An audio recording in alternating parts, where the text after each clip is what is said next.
우리 교회는 이런 교회이고 싶습니다.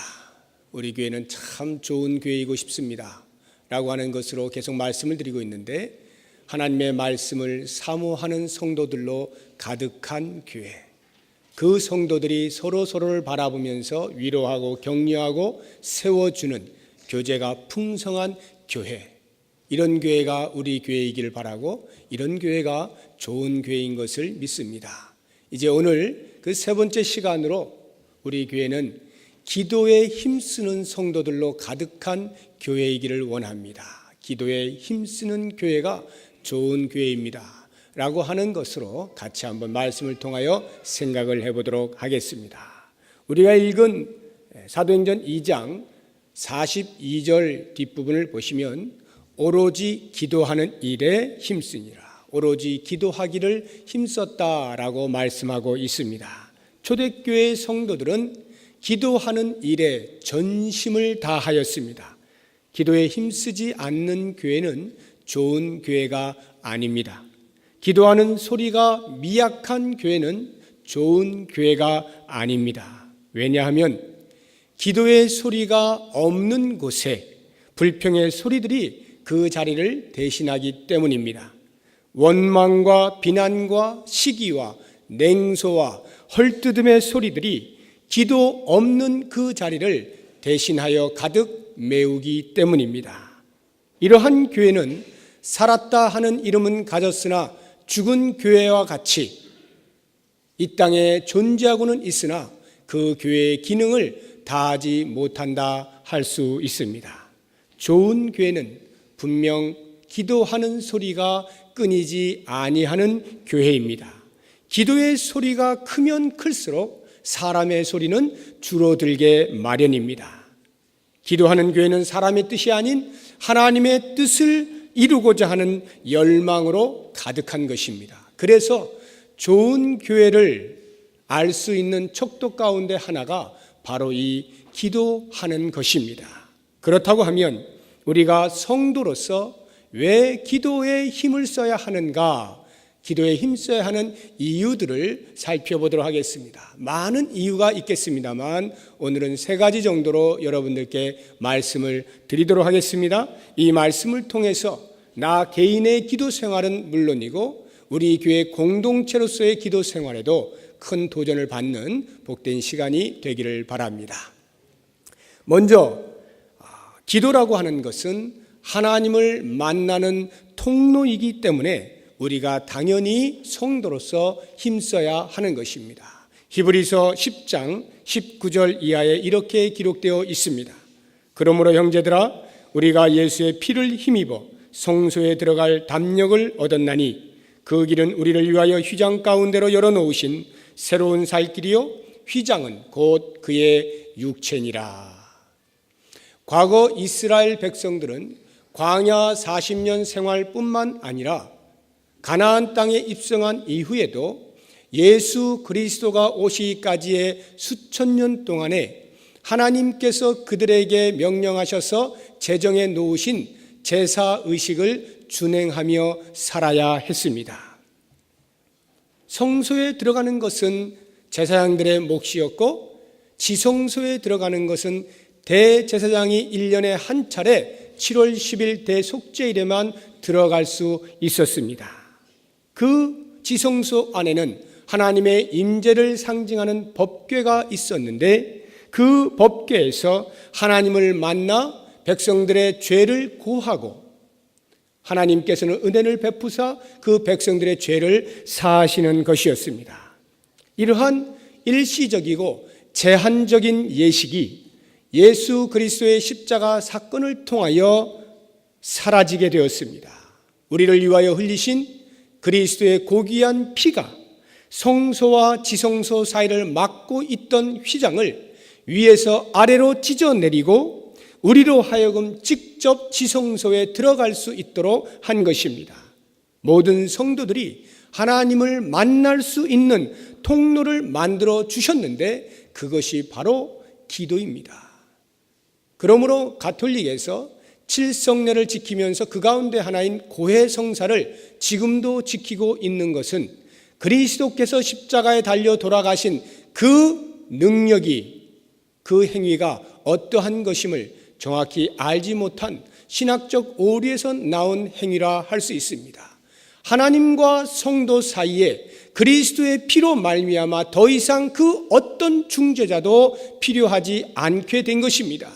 성도가 하나님께 나아가 기도하는 일에 신부가 가로막을 이유가 전혀 없는 것입니다. 모든 사람이 하나님께 직접 나아갈 수 있는 길이 열려 있고 그 길은 생명의 길이고 그 길이 곧 기도인 것입니다. 하나님을 만난다라고 하는 것, 하나님과 교제한다는 것, 그것보다 더 기쁜 일이 어디에 있겠습니까? 한번 생각을 해보십시오. 이스라엘 백성들이 수천 년 동안 짐승의 피를 잡아서 형식적인 만남을 이루어 갔어야만 했던 그 이스라엘 백성들에게 있어서 하나님을 직접적으로 만나게 되는 기회가 생길 줄이야 그들이 꿈엔들 꿀 수 있었겠습니까? 하물며 우리 같은 이방인들이 하나님을 알지도 못하였던 자들이 오직 예수 그리스도를 믿는 믿음으로 말미암아서만 그 하나님 앞으로 나아갈 수 있게 된 것, 하나님을 만날 수 있게 된 것, 얼마나 감격스럽고 놀라운 일입니까? 제가 2002년도에 유학을 마치고 귀국을 했을 때 아침에 하는 TV 프로그램을 본 것이 있습니다. 제 지금 기억으로 아침마당인 것 같은데 그 아침마당에서 이런 프로그램이 있었어요. 어렸을 때 어떤 이유에서건 아무튼 길을 잃거나 어떻게 해서 헤어지게 된 가족들이 그 프로그램을 통해서 나와서 자기소개를 하는 것입니다. 저는 이러이러한 사람인데 혹시 저를 찾으실 분은 연락 주십시오. 또는 잃어버린 그 부모나 또는 형제들이 나와서 제가 이러이러한 사람을 잃어버렸는데 혹시 해당되시는 분 계시면 연락을 주십시오. 이래가지고 그 프로그램 안에서 만나게 해주는 그러한 것을 제가 보았는데 정말 많이 울었어요. 그 사람들보다 더 울었던 것 같아요. 제 기억으로. 그 마음이 막 아리고 정말 원치 않게 헤어지게 되었는데 그 오랜 세월 동안 그리움에 사무치다가 우여곡절 끝에 만나게 되었을 때에 서로 알아보지도 못하는 처지 아니겠습니까?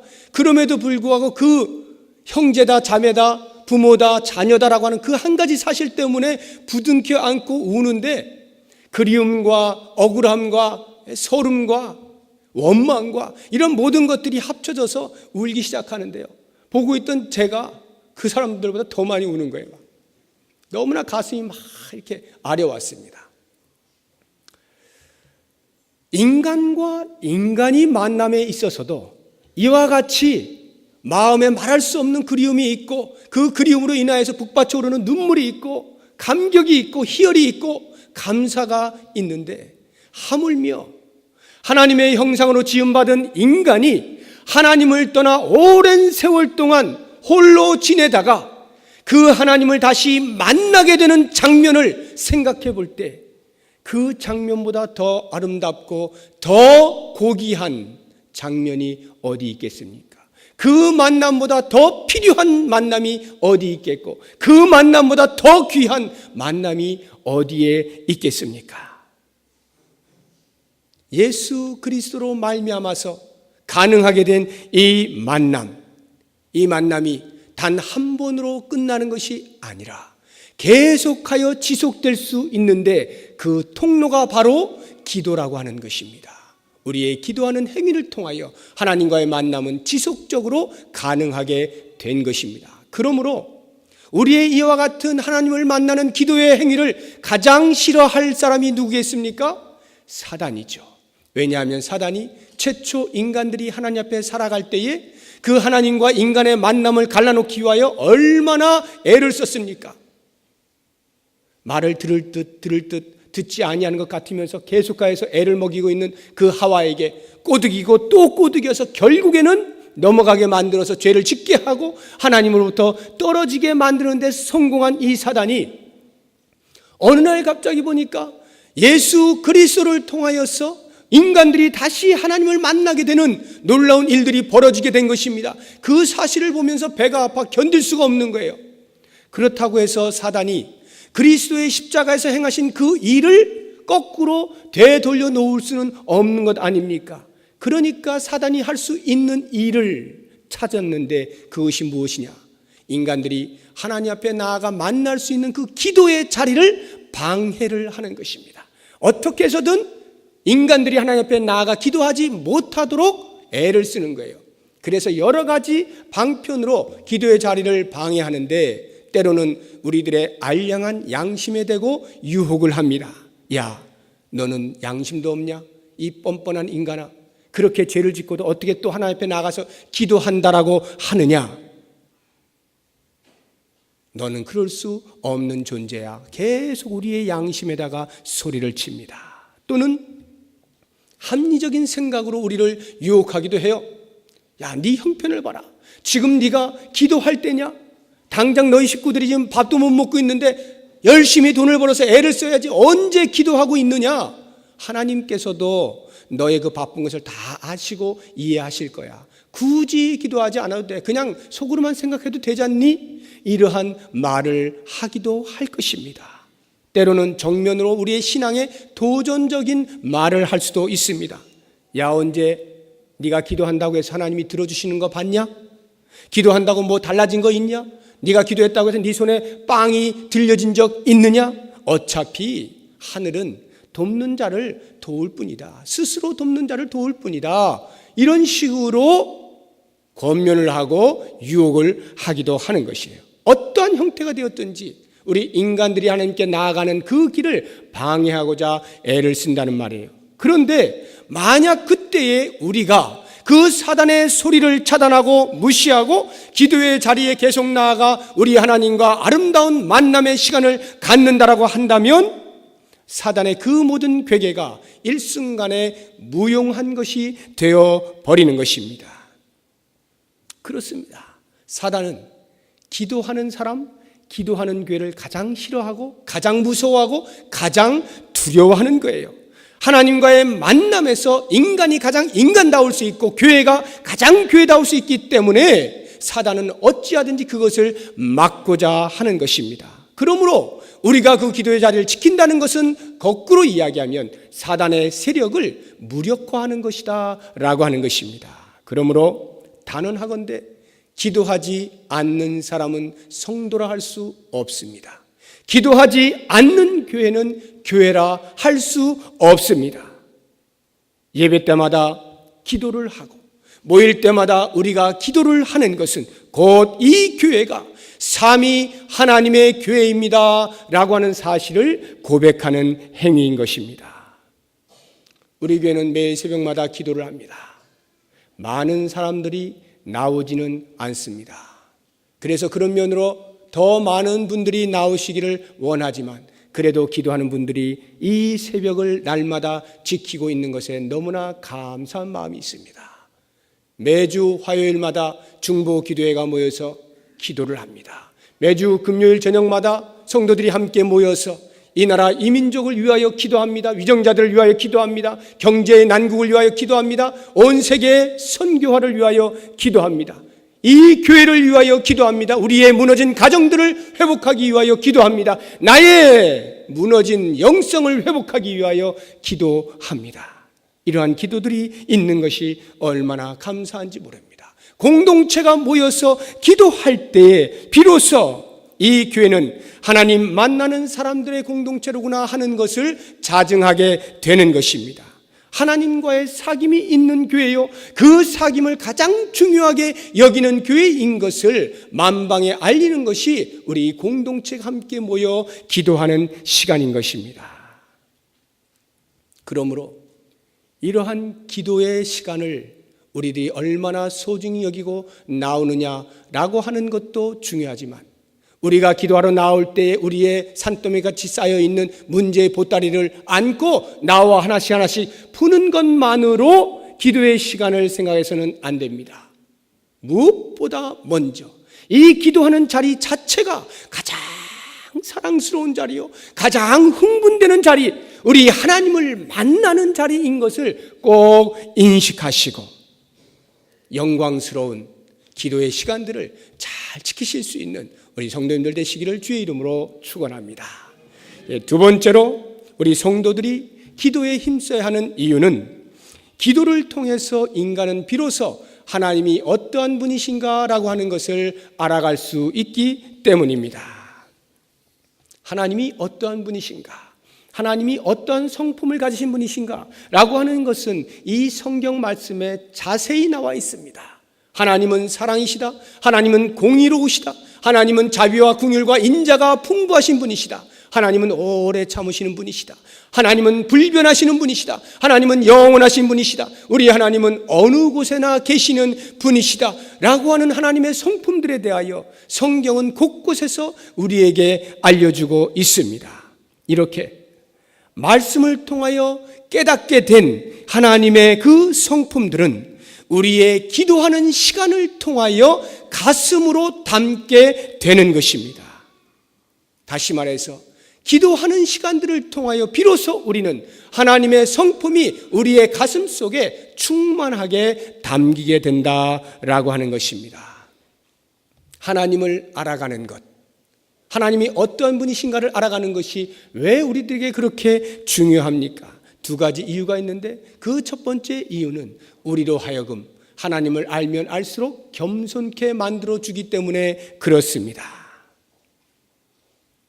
하나님을 알아가면 알아갈수록 내 모습이 어떠한가라고 하는 것을 알게 되면서 그 거룩하신 하나님 앞에 무릎을 꿇지 않으면 안 되게 되어 있는 것입니다. 그래서 다윗은 시편 51편 5절에서 내가 죄악 중에서 출생하였으며 어머니가 죄 중에서 나를 잉태하였나이다 고백하고 있습니다. 사도 바울은 디모데전서 1장 15절에서 그가 모든 사역을 마치는 가장 성숙할 만한 말년의 시절에 내가 죄인 중에 괴수입니다 이렇게 고백을 합니다. 무엇을 말해줍니까? 기도의 자리에 나오면 나올수록 하나님의 성품을 알면 알수록 우리 인간은 더더욱 겸손해질 수밖에 없음을 말씀하는 것입니다. 겸손이라고 하는 것은 머리를 숙이지 않아도 되는데 머리를 숙여주는 것이 아닙니다. 많이 가졌는데 마치 많이 가지지 않은 것처럼 하는 행위가 겸손이 아닙니다. 그렇게 많은 죄를 짓지 않았는데 마치 하나님 앞에 나와서는 콧물 눈물을 좀 질질 짜야 될 것만 같아서 많은 죄를 지은 것처럼 행동하는 것을 가리켜 겸손이라 하지 않습니다. 겸손은 내가 누구인가 하는 것을 하나님의 성품 앞에서 정확하게 인식하는 것을 가리켜 겸손이라 합니다. 내 자신이 얼마만큼 추악한 인간이었고 얼마나 죄악 덩어리였는가 라고 하는 것을 그 성품 앞에서 발견하는 것입니다. 기도의 자리에 나와서 하나님의 성품이 우리의 가슴에 담기면 담길수록 그 사람은 자신의 모습을 점점 더 세밀하게 발견하게 되면서 하나님을 알기 전에는, 하나님을 더 자세히 알기 전에는 보이지 아니하던 죄들까지도 다 보이면서 그로 인하여 가슴을 치고 애통해하는 것, 이것이 진정한 겸손인 것입니다. 그러므로 기도하는 사람이 목이 뻣뻣하면 그 사람은 기도하는 것이 아닙니다. 기도가 아니라 주문을 외울 수는 있었겠습니다. 하나님의 거룩으로 나온 것이 아니라 자기의 의를 드러내는 종교적인 주술 행위를 한 것이라는 것입니다. 기도한다라고 하면서 사람들을 불러다가 몇 마디의 말로 겁을 주면서 그 사람들을 주눅들게 하고 하는 행위들은 이방 종교에서나 볼 수 있는 것으로 진정한 교회 안에서는 이러한 일이 일어난다는 것 자체가 해괴한 일이 되는 것입니다. 그러면 왜 오늘날 교회 안에 가끔씩 그와 같은 해괴한 일들이 일어나게 되는가? 그것은 기도할 때에 말씀에 근거하지 아니하는 기도를 하기 때문입니다. 그러한 사람은 기도의 대상이 누구인가가 별 관심이 없어요. 다만 그 주술적 행위를 통하여서 영험한 기운을 체험하기만 하면 그만입니다. 여호와 하나님이 아닌 다른 그 어떤 대상이라 할지라도 내가 느낄 수만 있다면 그만인 기도 행위는 전부 하나님과는 관계없는 무관한 기도 생활이 되는 것입니다. 그러한 사람은 결코 그 기도를 통하여 하나님을 알 수가 없습니다. 하나님이 어떠한 분인가를 알 수가 없습니다. 그러니까 목이 뻣뻣해지는 거예요. 점점 교만해지는 거예요. 신앙생활을 깊이 한다는 그 자체가 자기에게 우월감으로 나타나면서 교만하게 되는 것입니다. 그러나 하나님을 대상하여 기도하는 사람은 결코 그 하나님의 거룩한 성품 앞에 자기 자신을 비추어 자기가 교만해질 수가 없어요. 지극히 겸손해지는 거죠.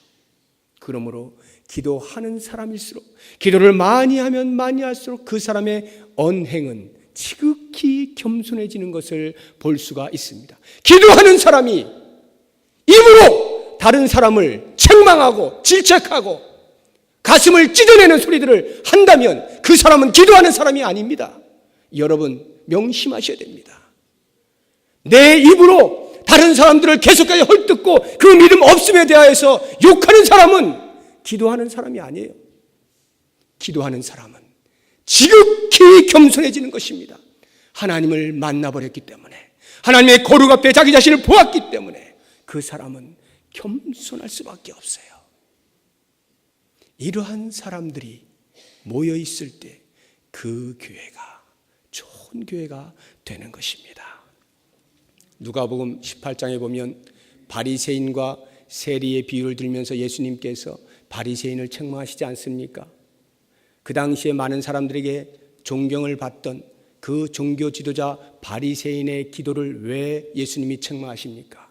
그는 자기에게 있는 것 그대로 이야기했습니다. 그러나 그 기도의 내용이 곧 자신의 의를 드러내는 교만한 행위이기에 예수님은 그 기도는 옳지 않다 책망하시고, 오히려 그 당시에 많은 사람들에게 책망을 받고 손가락질을 당하고 전혀 의로운 삶을 살고 있지 아니하던 세리의 기도를 주님께서 칭찬하시지 않습니까? 단 한 가지 이유 때문에, 하나님이 어떠한 분이시고 자기 자신이 어떠한 존재임을 알고 고개도 들지 못한 채 지극히 낮은 자리에서 나를 돌보아 주시옵소서, 그렇게 기도하는 세리의 기도가 진정한 기도라 칭찬하지 않습니까? 사랑하는 여러분, 기도하는 사람은 자기 자신을 알게 되며 하나님을 알게 되어 가장 겸손의 자리로 나아가게 되는 것입니다.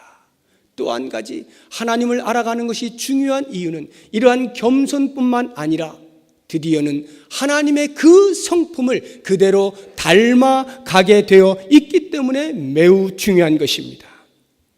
우리가 거울을 보는 이유가 무엇입니까? 거울을 보고 어디 잘못된 것 없는가 보기만 하고 그치려고 거울 보지 않지 않습니까?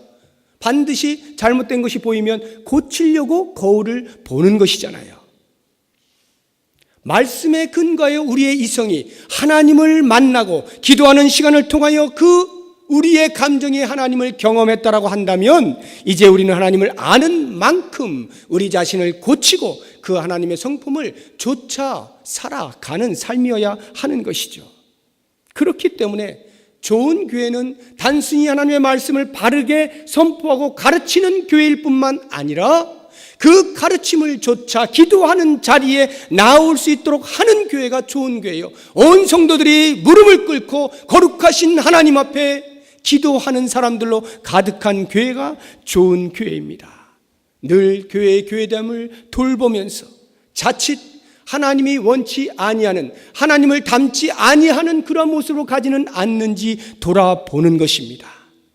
우리의 가지고 있는 것, 얼마나 많은 성도들이 모여있고 얼마나 많은 프로그램들이 있고 얼마나 많은 재정을 가지고 활동을 하느냐라고 하는 것으로 하나님과는 무관하게 교회로 존재할 수도 있는 것임을 기억하면서 우리가 기도하는 자리를 소중히 여기는 것은 바로 이와 같이 교회가 하나님과 무관한 삶을 살지 않도록 하기 위하여 자기 자신을 돌아보고 하나님 앞에 겸손히 서기 위하여 또한 하나님의 성품을 닮아 생활하기 위하여 그 자리를 지키는 것을 기억하시고 이 기도하는 자리에 여러분 모두가 넉넉한 마음으로 진정한 마음으로 나와서 엎드릴 수 있는 복이 있기를 소망합니다.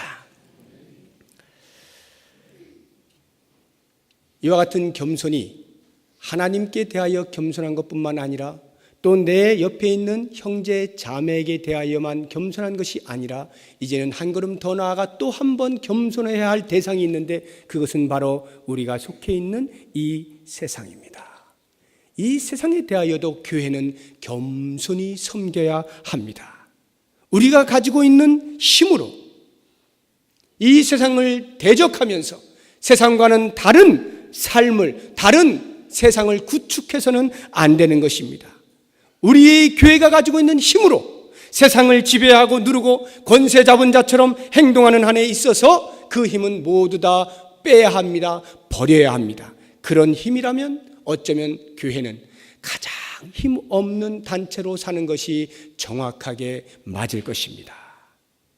이와 같은 겸손의 삶이 오직 기도할 때 가능한 것임을 기억하면서 우리가 더 기도하는 자리를 사모해야 할 것입니다. 그리고 그 기도는 우리의 뜻을 하늘에 전하여 이행하도록 하는 명령서가 아닌 것을 기억해야 합니다. 오히려 그 반대로 하나님께서 우리에게 명령하신 것이 무엇인가를 귀 기울여 듣고 깨닫고 순종의 자리에 나오는 것이 곧 기도인 것을 알고 이렇게 기도를 통하여 하나님을 닮아가고 하나님의 뜻을 이루어드리는 복이 우리 모두에게 있기를 소망합니다. 이제 마지막 세 번째로 우리가 성도로서 기도에 힘써야 하는 이유는 기도가 하나님의 우리에게 베푸시는 은혜의 통로가 되기 때문에 그렇습니다. 히브리서 4장 14절 이하에 이렇게 기록되어 있습니다. 그러므로 우리에게 큰 대제사장이 계시니 승천하시니 곧 하나님의 아들 예수시라. 우리가 믿는 도리를 굳게 잡을지어다. 우리에게 있는 대제사장은 우리의 연약함을 동정하지 못할 이가 아니요 모든 일에 우리와 똑같이 시험을 받으시니로되 죄는 없으시니라. 그러므로 우리는 긍휼하심을 받고 때를 따라 돕는 은혜를 얻기 위하여 은혜의 보좌 앞에 담대히 나아갈 것이라 말씀하고 있습니다. 여기에 은혜의 보좌 앞에 나아간다는 말이 곧 기도의 자리를 의미하는 것입니다. 하나님께서 지성소 안에 있는 법궤 그 뚜껑 위 시은소에서 앉으셔서 하나님의 은혜를 베푸셨던 것처럼 그리스도의 피를 힘입어 지성소에 나와 기도의 자리에 나와 기도하는 우리들에게 하나님의 은혜를 부어 주신다는 말입니다. 이 말은 거슬러 올라가면 우리의 조상인 아담과 하와가 에덴 동산에 있을 때에 하나님의 은혜로 살았던 것임을 알게 됩니다. 그 하나님의 은혜를 망각하고 불순종했을 때 하나님의 은혜로부터 떨어져 나가는 그 삶이 인간으로서는 가장 큰 비극이었던 것을 알 수가 있습니다. 그리고는 반대로 하나님께서 예수 그리스도를 통하여 우리로 하여금 다시 한번 하나님의 은혜의 보좌 앞에 나오게 한 것, 우리의 손으로 지은 모든 장막을 허시고 하나님 앞으로 나올 수 있도록 한 것은 인류 역사상 가장 큰 반전의 사건이라 할 수 있습니다. 최초 인간이 살던 그 삶의 방식으로 되돌려 놓으신 것이죠. 이것이 왜 그렇게 중요합니까? 하나님의 은혜 앞에 사는 것, 그것이 인간이 가장 인간답게 살 수 있다는 말입니다. 우리의 연약함을 아시는 하나님 앞에서 우리의 연약함을 고백하면서 하나님의 은혜로만 삽니다라고 고백하는 이 장소가 우리 인간에게 가장 행복한 자리라 말씀하고 있는 것입니다. 우리가 그렇게 기도를 통하여 그 은혜를 사모하고 은혜를 받을 수 있는 자리에 나올 수 있게 되었음에도 불구하고 우리가 때로는 그 은혜를 받지 못할 때가 있습니다. 야고보서 4장 2절 이하에서 이렇게 말씀하고 있습니다. 너희는 욕심을 내어도 얻지 못하여 살인하며 시기하여도 능히 취하지 못함으로 너희가 다투고 싸우는도다. 너희가 얻지 못함은 구하지 아니하기 때문이요 구하여도 얻지 못함은 정욕으로 쓰려고 잘못 구하기 때문이라. 이 말씀을 보면 무엇보다 먼저 구하지 아니하면 도무지 하나님의 은혜를 받을 길이 없다는 것을 알 수 있습니다. 즉 기도하는 자리에 나오지 아니하면 하나님의 은혜가 어떠한 통로를 통하여 내려오는지를 도저히 발견할 수가 없다는 말씀입니다. 게다가 우리가 구하여도 정욕으로 잘못 구하면 얻을 수 없다 말씀합니다. 우리의 욕심을 따라서 하나님의 뜻과는 무관하게 내 눈에 좋은 대로 구하게 될 때는 그 구함이 응답되지 않는다는 말씀입니다. 우리가 보통 그렇게 기도할 때 대부분의 기도는 우리가 다 압니다. 내가 지금 내 욕심을 따라 기도하는지 하나님의 뜻을 좇아 기도하는지 대부분은 알아요. 그런데 아주 가끔씩은 우리 자신도 잘 모를 때가 있어요. 지금 내가 기도하는 것이 정말 하나님이 기뻐하시는 것인가 내 욕심인가를 분별하기 힘들 때가 있습니다. 그리스도의 이름을 걸고 그 뒤에 자기도 모르는 교묘하게 숨겨진 자신의 욕심이 깔려 있을 때에 기도를 하면서도 정작 나 자신도 잘 모르는 그러한 애매한 기도가 있어요. 자, 그렇다고 하면 그러한 기도를 할 때 과연 우리는 어떻게 하나님의 은혜를 받아 누릴 수가 있겠습니까? 바로 이러한 때를 위하여 하나님께서는 우리에게 장치를 해 두신 것이 있습니다. 때를 따라 돕겠다라고 하는 이 말씀, 때를 따라 돕는 은혜가 있겠다라고 하는 이 말씀이 곧 우리를 위한 장치입니다. 무슨 말이냐면 우리가 기도하기만 하면 우리가 원하는 때에 아무 때나 무작위로 은혜를 받을 수 있는 것이 아니다라고 하는 것입니다.